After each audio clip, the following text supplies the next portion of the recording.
Telangana government ನವರು ಎಷ್ಟು ಕ್ರೂರಿ ಅಂದ್ರೆ ಅವರು ಓಪನ್ ಆಗಿ ಜಂಗಲ್ ನ ಮರ್ಡರ್ ಮಾಡ್ತಾ ಇದ್ದಾರೆ. ಈವನ್ ಯಾವ ನ್ಯೂಸ್ ಚಾನೆಲ್ ಗಳು ಕೂಡ ಇದ್ರ ಬಗ್ಗೆ ಚರ್ಚೆ ಮಾಡ್ತಾ ಇಲ್ಲ. ನಿಮ್ಗೆ ಗೊತ್ತಿರೋ ಹಾಗೆ ಯೂನಿವರ್ಸಿಟಿ ಆಫ್ ಹೈದರಾಬಾದ್ ನಲ್ಲಿ ಇರುವ ಕಾಂಚಾ ಗಂಚಿಬೌಲಿ ಎಂಬ ಊರಲ್ಲಿ 400 ಎಕರೆ ಕಾಡಿದೆ.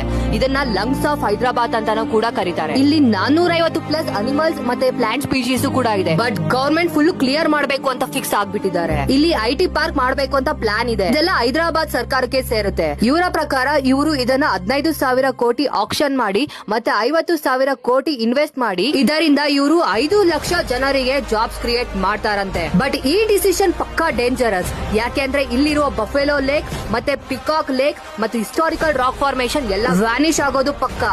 ಈಸ್ಟ್ ಹೈದರಾಬಾದ್ ಟೆಂಪರೇಚರ್ 5 ಡಿಗ್ರಿ ಜಾಸ್ತಿ ಆಗೋದು ಗ್ಯಾರಂಟಿ. ಆದ್ರೆ ಗವರ್ಮೆಂಟ್ ಏನ್ ಹೇಳ್ತಾ ಇದ್ದಾರೆ ಗೊತ್ತಾ, ಇದು ಫಾರೆಸ್ಟೇ ಅಲ್ಲ, ಗ್ರೇಸಿಂಗ್ ಲ್ಯಾಂಡ್, ವೇಸ್ಟ್ ಲ್ಯಾಂಡ್ ಮತ್ತು 400 ಎಕರೆ ಗವರ್ಮೆಂಟ್ ಲ್ಯಾಂಡ್ ಅನ್ನೋದು ಕನ್ಫರ್ಮ್. ಬಟ್ ಇಲ್ಲಿ ಇರುವ ನೇಚರ್, ಅನಿಮಲ್ಸ್, ಎಕೋಸಿಸ್ಟಮ್ ಎಲ್ಲಾನು ಕೂಡ ಮಾಯ ಆಗುತ್ತೆ. ಫ್ಯೂಚರ್ ಇಮ್ಯಾಜಿನ್ ಮಾಡಬೇಡ್ರಿ. ಯಾಕೆ ಅಂದ್ರೆ ಎಸಿಲೇ ಹುಟ್ಟಿ ಎಸಿಲೇ ಸಾಯೋದು ಇದು ಒಪ್ಪೋಕೆ ಆಗುತ್ತಾ? ಗವರ್ಮೆಂಟ್ ಮೂರ್ಖತನ ನಿಲ್ಲಿಸೋಣ ಅಂತ ಸೆಂಟ್ರಲ್ ಗವರ್ಮೆಂಟ್ ಫ್ಯಾಕ್ಚುಯಲ್ ರಿಪೋರ್ಟ್ ಕೇಳ್ತಿದೆ. ನೀವೇ ಹೇಳಿ, ಇನ್ನೋಸೆಂಟ್ ಅನಿಮಲ್ಸ್ ನ ಕಾಡ್ ಕದಿಯೋಕೆ ನಾವು ಯಾರು? ಡೆವಲಪ್ಮೆಂಟ್ ಬೇಕಾ ಅಥವಾ ನೇಚರ್ ಸೇವ್ ಮಾಡ್ಬೇಕಾ? ಕಮೆಂಟ್ ಮಾಡಿ.